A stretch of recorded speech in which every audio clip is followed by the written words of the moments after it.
online with Amr The Internet Guy. Stream it today on your favorite podcast platforms. This podcast focuses on entrepreneurs and business owners, helping them become more successful in conducting their business on the web without being stuck with technology. Hey guys, and welcome to another episode of the podcast. First, let me say Merry Christmas, Happy Holiday Season, everyone, Happy New Year, and hopefully 2021 is way better than 2020. So today, I'm not interviewing anyone. I'm just talking about how to conduct a full website tune-up, making it faster and more secure. And specifically, I'm talking about WordPress. So the stuff that I'm going to be telling you about today, uh, you once you get it done, like once you implement it on your website will be a lot safer, more secure, and will be working a lot faster.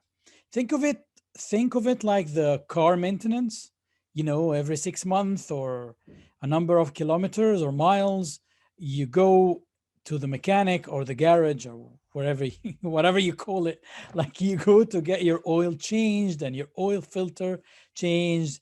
And sometimes you even go and do a full service, like, the expensive one. I think it's once every 2 years or once a year or whatever, depending on your car. And all this is actually designed to keep your car running at its optimum level so that the car doesn't break down on you somewhere, or you know um, doesn't lose a lot of its value as well, because in general, anything that you have running over time, the value decreases, you get a little bit of depreciation. But if it's well maintained, it doesn't depreciate as much as something that wasn't well maintained. Well, guess what? Your website is also the same. It needs to be maintained, especially if you have plugins and over the time, some of these plugins have, sometimes, I'm not saying all of the plugins, but some of the plugins over the time have security issues or develop security issues. So the maker of the plugin would issue an update, and then you have to go and implement or do that update on the website. Now, things would be so much easier if you just had one theme and one plugin. Reality is, we do all use one theme because you can't have more than one active theme, but you may have installed some other themes in order to choose the one that you're working with right now. And then even those themes that are inactive do need to be updated. In most cases, it's way better to actually delete the themes and the plugins that you're not using. And we will actually get to it today during this conversation. So we've established that your website needs active or proactive maintenance, much like your car. And the best thing is to have a professional doing it for you.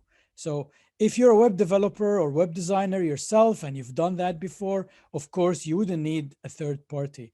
But if you're a business owner who is looking after their own website, that specific part has more hosting and back end work than what you used to do on WordPress. And of course, during this conversation, also, I'm going to tell you why it's not a good idea to leave everything on auto update. So, before we start, I also wanted to give you another analogy, not just the car maintenance one, but the website in general, the website analogy. I always say that building a website is like building a house. You've got three things that you have to, yeah, three number. You've got three things that you have to look at. The first one is the foundation. The second one is the frame. The third one is your interior. So like for a house, it's foundation, frame, interior. For a website, it's the same thing. The foundation is the hosting, the technology that you're using, right? So if you're using WordPress, of course, your technology is PHP. So it's your hosting environment, the server that is actually housing your website. and the PHP as the technology, that's your foundation. Then the frame or the framework would be WordPress. So the framework that you're using is WordPress. And then the last thing is your interior, which in a website will become your design, the look and feel of your website. So these are the three things. So when we talk about a website tune-up or website maintenance, we're going to touch on all the three areas of this. So let's get in.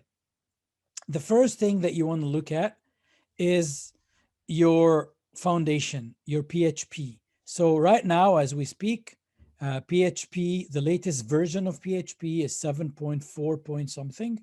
Hopefully it's going to be 7.5 sometime soon. And many of you would be still running PHP version 7.3 or earlier. So if you are still running PHP version 7.3 or anything earlier, even 5 point something, that's not good. You have an outdated version that's no longer supported. And specifically anything below 7, you may have a security issue. So you do need to update your PHP to 7.4 or whatever the latest PHP is now at the time when you're listening to this podcast. And to do that, you need to log into your hosting dashboard or control panel, Cpanel, and go to select PHP. If you're using Cpanel, it is called select PHP and it's got like a blue icon over there. And then you click on it and you go and you select the latest PHP version. While you're there, another thing that has to do with the foundation, you've got PHP extensions in there. So if you're in that specific area of Cpanel, select PHP. Once you've selected 7.4 point something, which is the latest that you'll see on that list, and you click OK, let it do its thing. It takes a few seconds. Then go back and look at the tab right next to the selection. There's a tab that has a lot of the other options.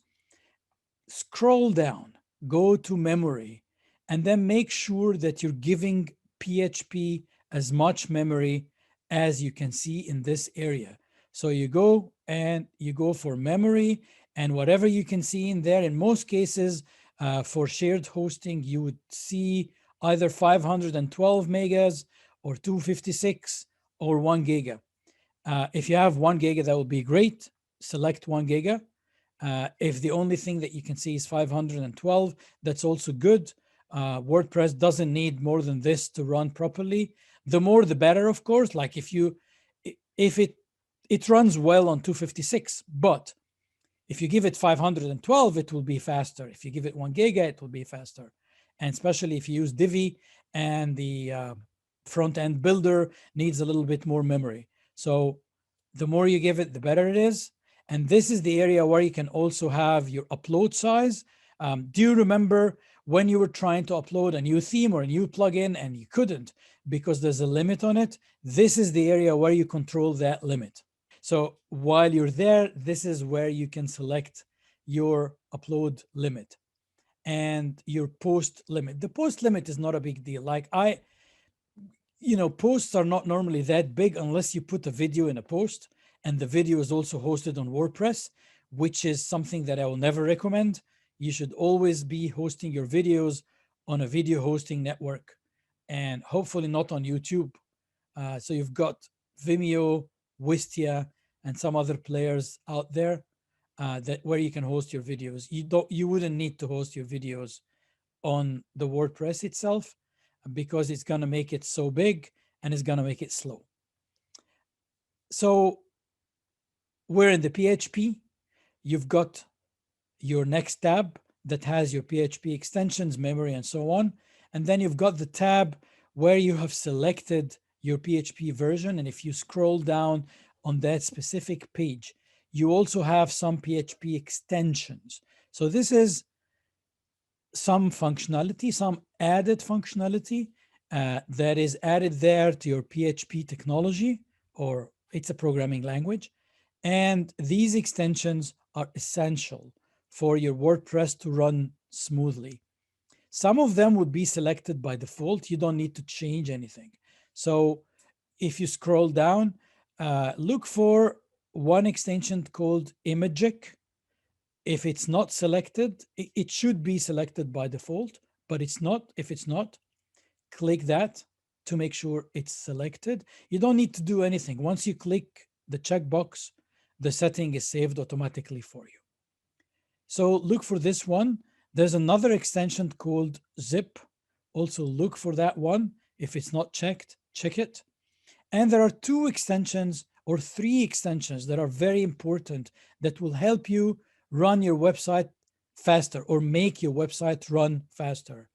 One is called Memcached. So look for it. Usually is not selected by default. You have to go and check that box. The next one is called Redis, Redis, Redis. Check that one as well. And then if you see OP Cache, right? It's OPCACHE. Go and click that one. And you're done. So if you have Zip, Redis, Memcached, OP Cached, and Imagic selected, that's all what you need in there.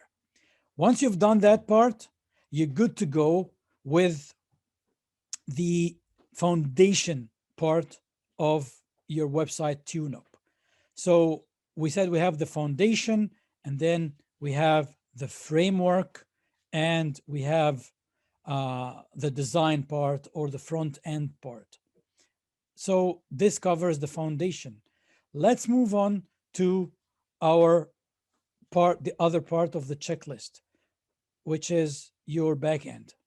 So first thing, after you've just updated everything on your hosting part, you do need to actually look in your hosting account, in your cPanel, and check if your hosting server is Litespeed or not.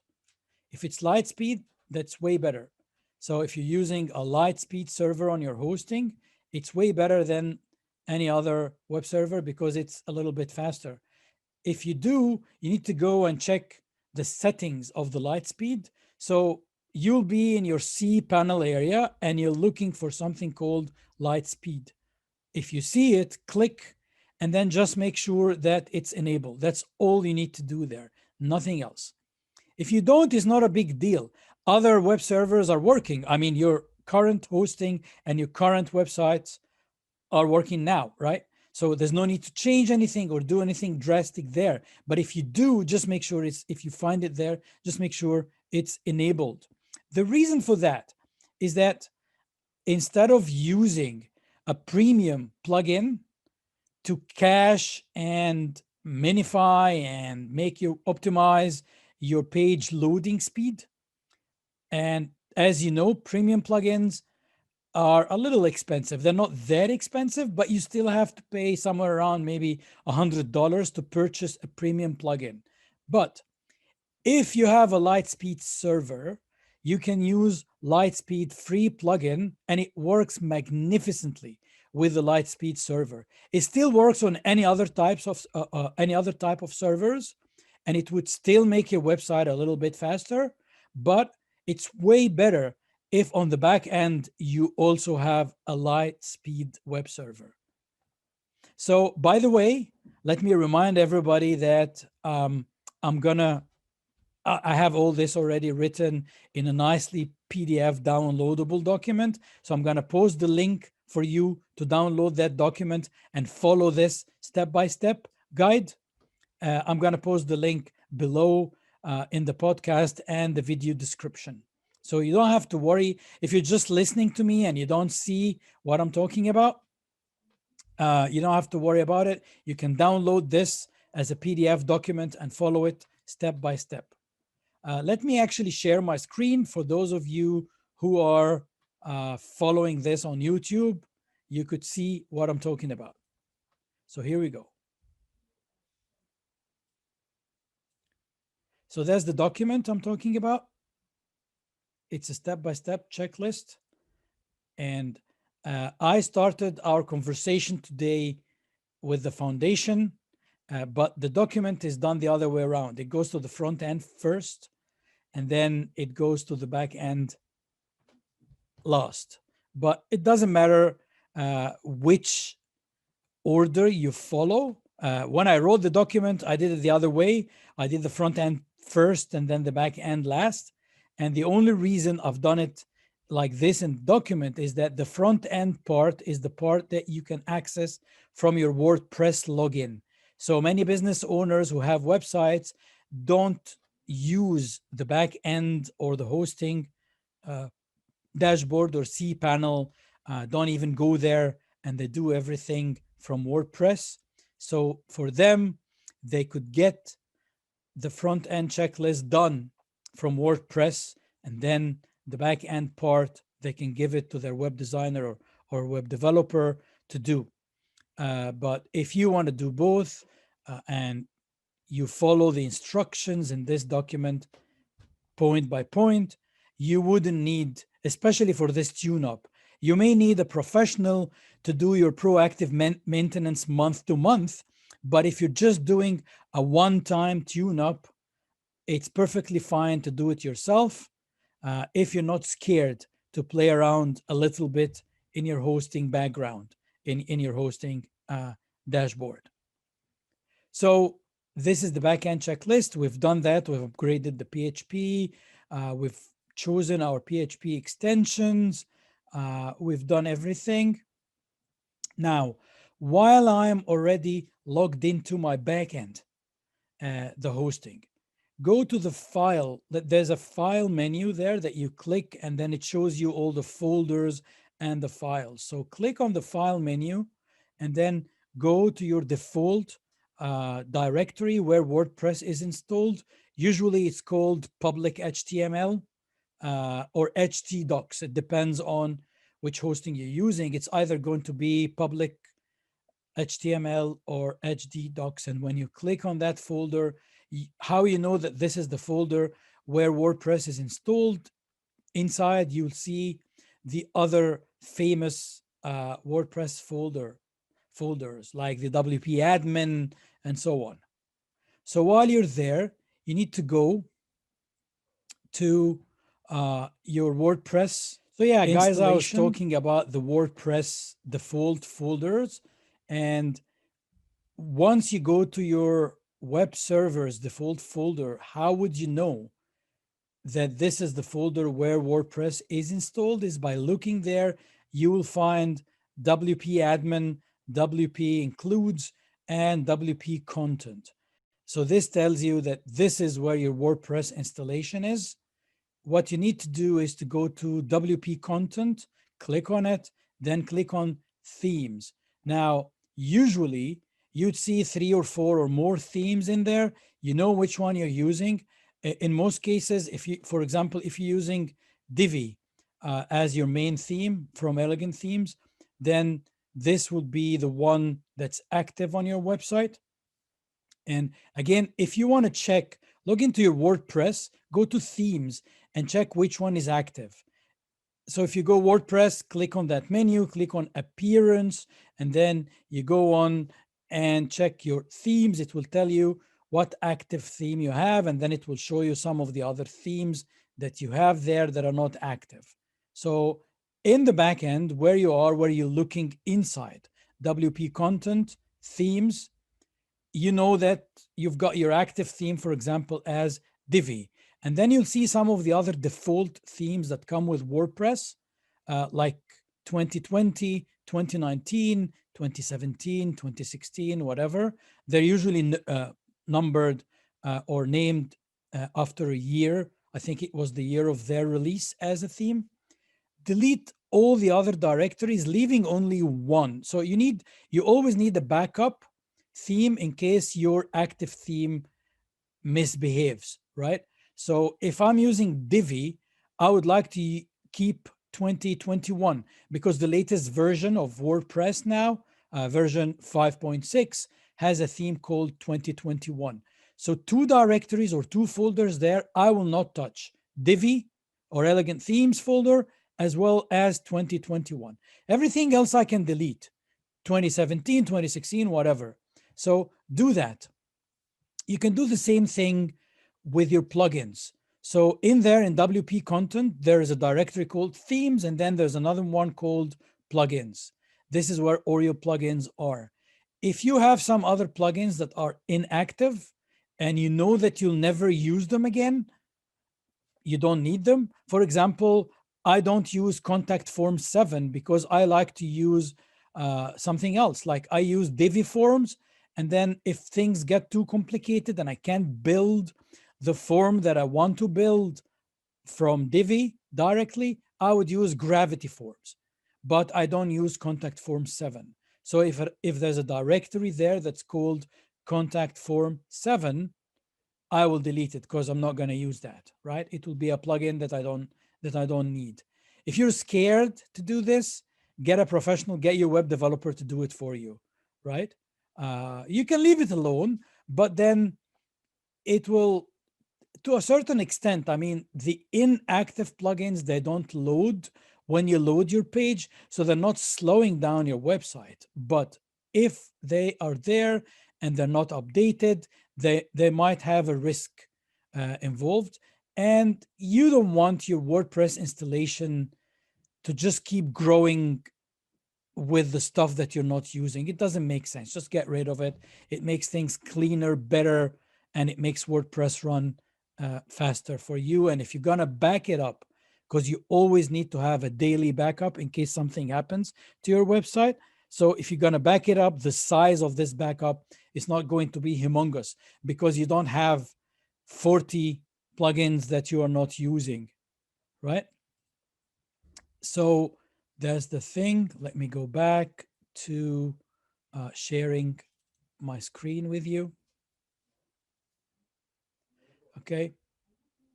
So here we've done this.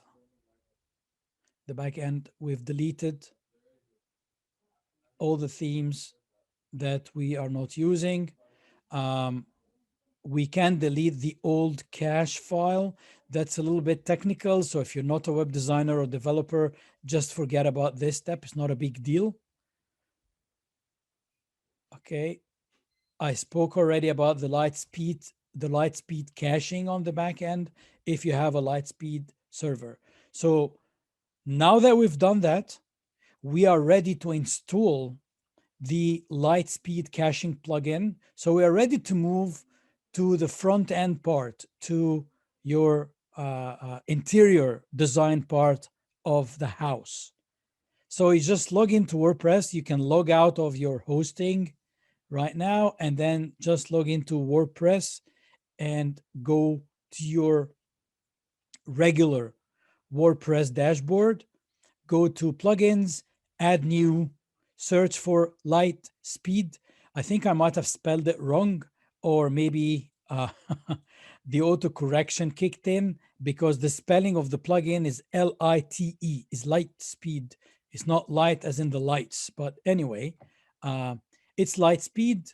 And then I have a full tutorial for you, taking you step by step on how to install it and how to configure it in order to make your website faster.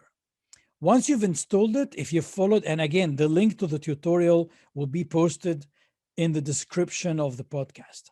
So once you've installed it and followed the steps to configure it correctly, you need to test your site, and then you will see that your site is actually working way faster.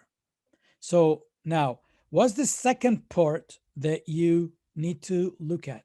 So generally, in order to do a proper tune-up, okay?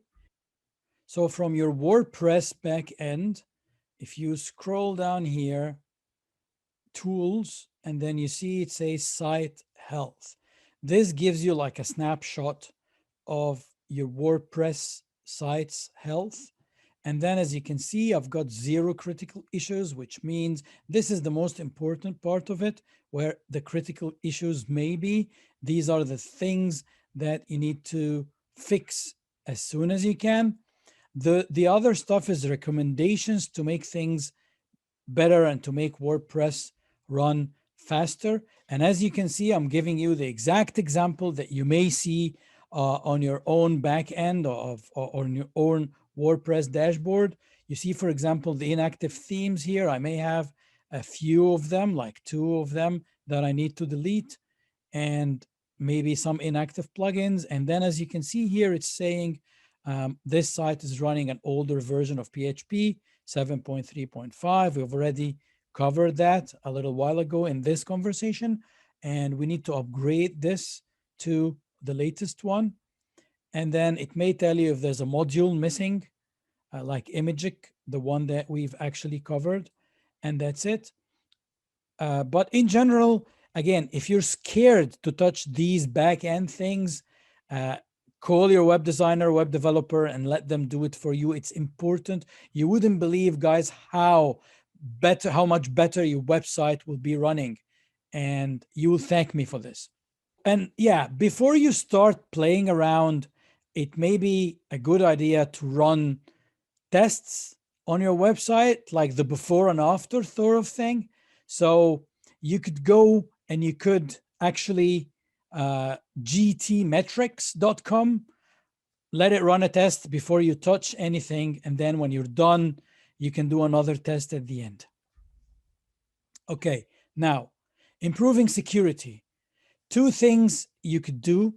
One of them is pretty technical. So again, if you're not a web designer or developer, you can skip that part, which is changing the WordPress souls. I'm not going to go into it now because it's too techy, and I don't want to confuse people. So if you don't know what I'm talking about, just skip that part. The next thing is you need a proper security plugin configured. I would recommend WordFence because the free version of WordFence plugin is more than enough for a good website. So you don't need anything else. You just need WordFence, and please make sure that you don't have 2 or 3 or more security plugins installed and active at the same time. You only need WordFence. So you just go to your WordPress dashboard, plugins, add a new one, look for WordFence, WordFence, the security plugin, add it there, and it should be fine. That's it. Now, another thing, while you're there in your WordPress dashboard, go to the settings and then ensure that your website is not open for registrations. So unless this is an e-commerce website where you want customers to create accounts and log in, or it's a membership website where you have active members, unless you have these two scenarios, you don't need registrations to be open. Why would you want users to create accounts on your website? If it's a regular website that only you has access as a user to the WordPress dashboard, you don't need anybody else to have access to the dashboard. So you need to make sure that registrations are not open to the public. Then, this is a very important one. It's a very common one.